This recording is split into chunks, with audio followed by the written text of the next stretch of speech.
welcome to my channel. My name is Faith Dodger and I'm literally the girl next door. Well, it's late at night and I'm just about to go to bed and I thought I'd have a warm festive drink. This festive drink is mulled wine. Well, mulled wine is simply heated wine with sugar and spices. Well, I don't drink alcohol, so I'm going to go for mulled punch. I'm not really making it from scratch, but I just wanted to give you an idea of what this drink is all about. So, if you're interested, watch this video to the end. Don't forget to like, share, comment, and subscribe. Thank you for watching. Okay, so what I have here is mulled punch. It's non-alcoholic, but the theory is the same and it literally tastes the same. I have tried the real thing before. That's why I know the difference. Or should I say, that's why I was able to detect the similarities in the two drinks. So I've got mulled punch here and oranges, cinnamon sticks, whole cloves, my pot, a knife of course, and my cup.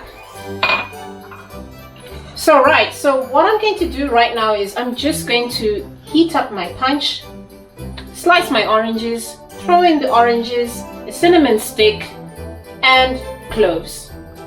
One important thing here is that the wine or the punch should not boil.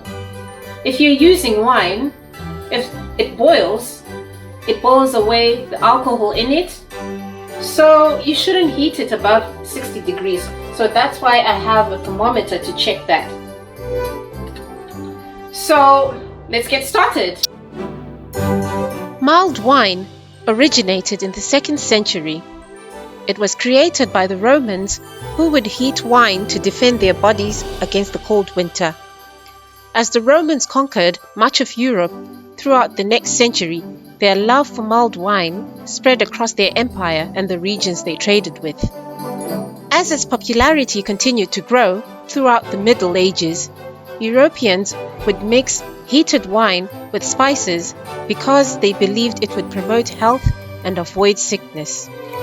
They would also use herbs and flowers as natural sweeteners to make the unpalatable wines taste a lot nicer. Over time, the craze for mulled wine faded across most of Europe except for Sweden, where its popularity only increased. Claret and Lutherdrank were just two of the variations that the Swedish monarchy made famous over the coming centuries. As more alternatives developed over time, recipe books started using the collective name glögg, first mentioned in 1609. The next big adaptation took place in the 1800s, where cognac's glögg started to become popular too.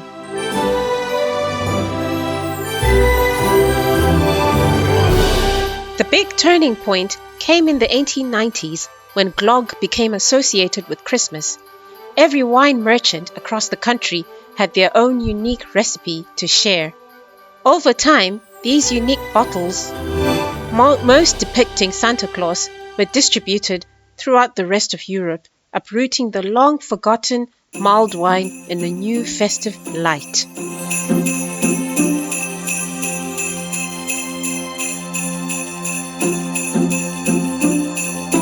Over the next several decades, mulled wine had become a global phenomenon, with countries all over the world creating their own unique blends. Variations now include everything from red and white wines to sangria blends and vermouth to port, each country's method slightly different from the next. To this day, mulled wine continues to be a Christmas tradition alongside its sister drink, mulled cider.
So basically, the theory is the same.